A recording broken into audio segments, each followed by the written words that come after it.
Success online education चॅनलमध्ये आपलं स्वागत आहे। तर आज आपण बघणार आहे linear equation in two variable चे नवीन काही एक्झाम्पल। लास्ट टाइम आपण एक्झाम्पल बघितले होते ज्यामध्ये आपल्याला एक्झाम्पलमध्ये डिनॉमिनेटरला नंबर आलेला नव्हता, म्हणजे टाइपचे एक्झाम्पल आपण बघितले होते। आज आपण काय बघणार आहे, जे एक्झाम्पलमध्ये आपल्याला डिनॉमिनेटर नंबर येतोय, म्हणजे कसे नंबर, म्हणजे x/3 minus y/2 is equal to 1 हे एक इक्वेशन असेल। आणि समजा x/5 plus y/2 is equal to 3 एक एक्झाम्पल असेल। आता हे दोन एक्झाम्पलमध्ये आणि लास्ट व्हिडिओमध्ये चेंज काय आपला इथे डिनॉमिनेटरला नंबर आला, डिनॉमिनेटरला नंबर आलेले एक्झाम्पल घ्यायला हवे। तर आपल्याला काय असणार आहे यामध्ये मेथड बघा, हे जे find the value of x and y हे जे एक्झाम्पल असणार आहे find the value of x and y। आपण काय करणार 3 आणि 2 चा एलसीएम फाइंड करणार, म्हणजे 6 आणि ते लिहिणार multiply on both side by 6, multiply on both side by 6 करणार। तर 6 into x/3 minus 6 into y/2 is equal to 1 into 6, म्हणजे 2x minus 3y is equal to 6। हे पहिलं इक्वेशन झालं।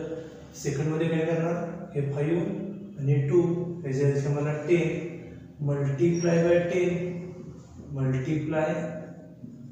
बाय 10 ऑन बोथ साइड, म्हणजे काय होईल 10 into x/5 plus 10 into y/2 is equal to 10 into 3, म्हणजे इक्वेशन काय मिळणार 2x plus 5y is equal to 30। आता हे लास्ट व्हिडिओ लेक्चर सारखे आपल्याला एक्झाम्पल भेटलेले, तर हे आपण सॉल्व्ह करणार। आता सॉल्व्ह करताना आपल्याला सगळ्यात एक्झाम्पल सोपं बनत जाते, ज्या व्हेरिएबलचे साइन डिफरंट असणार ते आपण इलिमिनेट करणार। म्हणजे आपण इलिमिनेट काय करणार, टू इलिमिनेट y, आपण काय करणार आहे टू इलिमिनेट y। आपण एकाकडे एक लिहून घेऊया, म्हणजे आपल्याला सोपं जाईल लिहा। 2x plus 5y is equal to 30, equation number 2। ह्याला ऑर मेथड पण बघूया, इथं 2x आहे इथं पण 2x आहे। तर आपण काय करूया, सेम आल्यामुळे फक्त 2x आणि 2x इक्वेशन 1 मायनस इक्वेशन 2 करूया। सबट्रॅक्शन काय करतो आपण, साइन सेम म्हणजे सबट्रॅक्शन, इक्वेशन 1 मायनस इक्वेशन 2 केलं तर काय आन्सर होईल बघा, 2x minus 3y is equal to 6, 2x plus 5y is equal to 30। हे मायनस आणि हे पण मायनस झालं, हे आणि कट झाला, minus 3y minus 5y minus 8y is equal to minus 24। Okay, म्हणजे y is equal to काय तर minus 24 upon minus 8 is equal to 3, म्हणजे y is equal to 3 आलं। आता आपण काय करूया, टू इलिमिनेट x च्या जागी put y is equal to 3 in 1 or 2। आपल्याला काय करायचं, y पुट करायचं इक्वेशन 1 किंवा इक्वेशन 2 मध्ये। ज्याचा कोएफिशिएंट छोटा आहे तो 3 आहे ना इथं, आणि तो कोण आहे 5 आहे, तर आपण ह्यामध्ये पुट करूया eliminate y is equal to 3 in 1, म्हणजे काय होईल बघा, इक्वेशन 1 मध्ये पुट करूया आपण। इक्वेशन 1 काय आपलं 2x minus 3y is equal to 6, त्यामध्ये पुट करूया y ची value 2x minus 3 into y ची व्हॅल्यू किती आली आपली 3 is equal to 6, म्हणजे काय तर 2x minus 9 is equal to 6, म्हणजे 2x is equal to काय आला 6 plus 9, 2x is equal to 15, म्हणजे x is equal to काय तर 15 upon 2। म्हणजे आपल्याला दोन्ही पण व्हॅल्यू मिळाल्या, कोणत्या मिळाल्या, x is equal to 15 upon 2, y is equal to 3, हे झालं आपलं सोल्युशन। ओके, तर आपण यापुढे काय बघणार आहे, जर एक्झाम्पल दिले तर त्या एक्झाम्पलमध्ये दोनच टाईप असणार आहेत, एक तर कन्सिस्टंट किंवा इनकन्सिस्टंट. कन्सिस्टंट और इनकन्सिस्टंट म्हणजे काय बघायला, आपण पहिल्या लेक्चरमध्ये जे बघितलं होतं त्यामध्ये काय बघितलं होतं आपण की एकतर तुमचं सोल्युशन किंवा दिलेलं लाईन तीन टाईपचे असणार आहेत. ए असेल तुमचा पॅरलल लाईन, बी असेल तुमच्या इंटरसेक्टिंग लाईन आणि सी मध्ये असेल तुमच्या कोइन्सिडंट लाईन्स. कोइन्सिडंट लाईन्स आपण तीन टाईप बघितले होते ना सुरुवातीला, पॅरलल, इंटरसेक्टिंग आणि कोइन्सिडंट. आता आपण नवीन काय बघणार आहे ज्यामध्ये आपण बघतोय कन्सिस्टंट आणि इनकन्सिस्टंट. एक्झाम्पल म्हणजे कन्सेप्ट इथे कोणतं कन्सेप्ट बघतोय आपण, कन्सिस्टंट अँड इनकन्सिस्टंट. कन्सिस्टंटचा मिनिंग साधा मिनिंग आहे सोल्युशन आहेत. सोल्युशन किती आहेत महत्त्वाचं नाही, पण सोल्युशन आहे. आणि याचा मिनिंग काय आहे, सोल्युशन नाही म्हणजे काय, नो सोल्युशन. म्हणजे इथं सोल्युशन नसणार आहे तुमच्याजवळ एक पण सोल्युशन. तर सोल्युशन आहेत म्हणजे सोल्युशनचे दोनच टाईप, एक तर सोल्युशन बी टाईपमध्ये असेल किंवा सी टाईपमध्ये. बी मध्ये कसं असतं सोल्युशन, युनिक सोल्युशन एकच असतं, त्यामुळे त्याला युनिक म्हणतो. आणि यामध्ये काय, infinitely many solution. Infinitely many solution म्हणजे आपण काय बघतो आता, सोल्युशन आहे म्हणजे इतर काय असणार आहे, युनिक सोल्युशन असणार आहे, युनिक सोल्युशन. आणि त्यानंतर दुसऱ्यामध्ये काय असणार आहे, infinitely many solution. Infinitely many solution म्हणजे आता जे आपण एक्झाम्पल सॉल्व केलं होतं त्यामध्ये आपल्याला युनिक सोल्युशन आहे की इन्फायनाइटली मेनी सोल्युशन आहे ते पण कळायला पाहिजे. तर हे चेक कसं करायचं असते ते पण आपण बघूया. युनिक आणि इन्फायनाइटली मेनी कळलं. आणि यामध्ये काय असणार, line parallel, lines are parallel, lines are parallel to each other, to each other. म्हणजे टाईप ए वाला युनिक सोल्युशन म्हणजे काय, टाईप आपला बी टाईप आहे, टाईप बी वाला. टाईप मी नाव दिलं, तुम्ही नाव चेंज करू शकताय. आणि काय टाईप सी, टाईप सी. आता दिलेल्या एक्झाम्पलमध्ये आपण डायरेक्ट कसं बोलणार की युनिक सोल्युशन आहे, इन्फायनाइटली मेनी सोल्युशन आहे, नो सोल्युशन आहे. तर दिलेल्या एक्झाम्पलमध्ये बघा आपण कसं बघणार आहे, हिंट काय आपली त्यासाठी. जर दिलेलं एक्झाम्पल असेल, समजा एक्झाम्पल दिले 2x + 3y = 1 दिलाय आणि दिलेले 3x + 2y = 5. तर आपण काय करणार आहे, coefficient of x upon coefficient of x म्हणजे 2/3.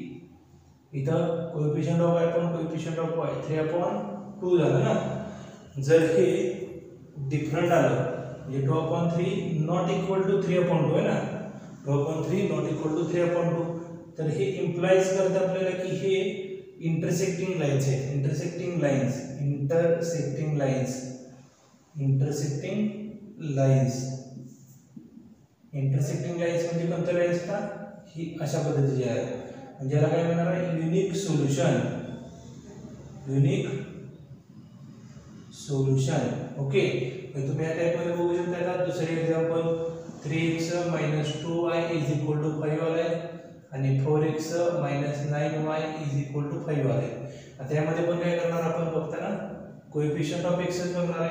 कोएफिशियंट ऑफ x किती आहे, 3/4. इथं कोएफिशियंट ऑफ y किती आहे, -2/9. हे पण नॉट इक्वल टू आहे ना, तर हे पण काय इम्प्लाइज करते आपल्याला intersecting line. Intersecting lines.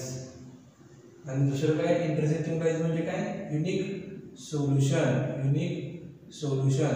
Intersecting line म्हणजे काय, युनिक सोल्युशन. आता आपण याचे पुढचे एक्झाम्पल बघूया ज्यामध्ये आपण काय करूया, इंटरसेक्टिंग लाईन्स मध्ये बघूया आपण एक्झाम्पल.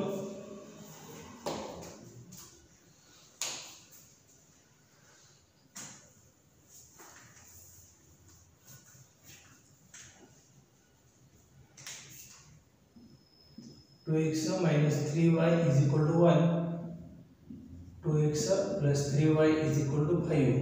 यामध्ये पण आपल्याला चेक करायचं आहे लाईन्स कसे आहेत. तर आपण काय चेक करणार आहे, coefficient of x 2/2, coefficient of y -3/3. तर 1 येते आणि -1 येते, तरी पण हे नॉट इक्वल टूच आहे.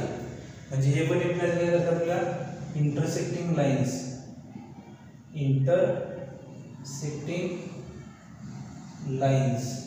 म्हणजे काय झालं, unique solution. Okay, intersecting lines म्हणजे काय झालं, युनिक सोल्युशन. हे जर आपला युनिक सोल्युशनचा पार्ट आहे. त्यानंतर आपण बघूया इन्फायनाइटली मेनी सोल्युशन्स.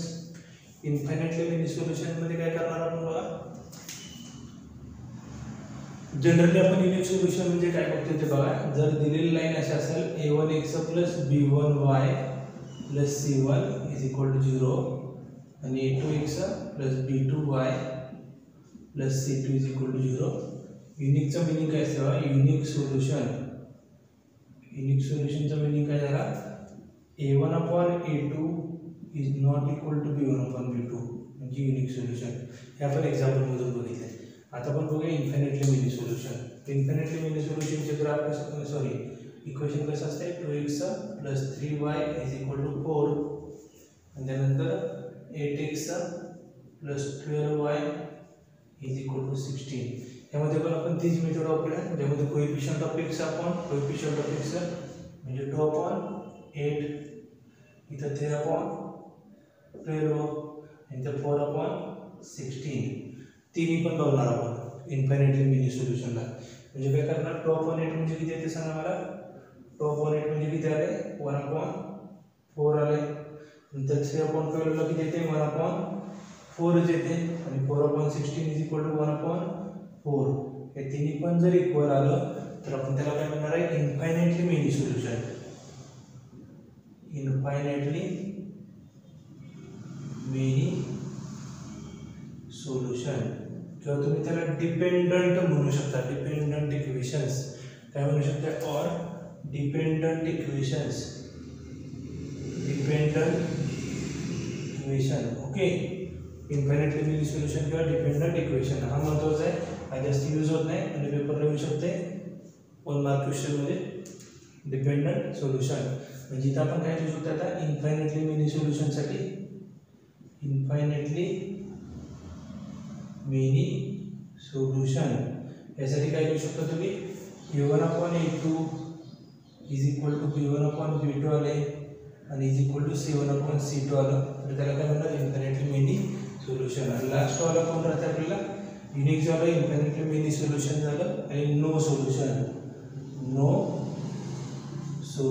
सोल्युशनचा एकच आहे फक्त, a1/a2 = b1/b2 असेल पण c1/c2 ते बरोबर नाही येणार. c1/c2 नाही येणार. म्हणजे आपण काय करूया, त्याचे एक एक्झाम्पल बघूया. एक्झाम्पल कशात बघायचं आपल्याला, नो सोल्युशन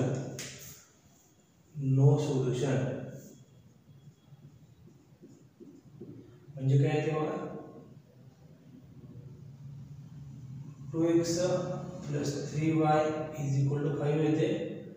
6x + 9y = 1. आता यात कोएफिशियंट ऑफ x काय आहे बघूया. कोएफिशियंट ऑफ x 2/6 आहे, कोएफिशियंट ऑफ y 3/9 आहे आणि कॉन्स्टंटचा किती आहे, 5/1. 2/6 म्हणजे 1/3 आले, = 1/3 आले पण नॉट इक्वल टू 5 आहे ना. तर हे काय इंप्लाइज करतं आपल्याला, नो सोल्युशन. आणि जर दुसरा अर्थ काय नो सोल्युशनचा, इनकन्सिस्टंट. हे सगळ्यात जास्त महत्त्वाचं आहे, इनकन्सिस्टंट. ओके, आय होप की तुम्हाला कळालं असेल इनकन्सिस्टंट काय आहे, कन्सिस्टंट काय आहे. मी तुम्हाला काही एक्झाम्पल देतो आणि या पुढच्या व्हिडिओमध्ये आपण काय करूया, ग्राफ थ्रू शिकूया. Unique solution, infinitely many solution आणि नो सोल्युशन म्हणजे काय आहे.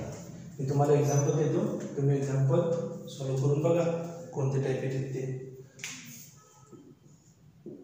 3x - 2y = 1, 3x - 2y = 5.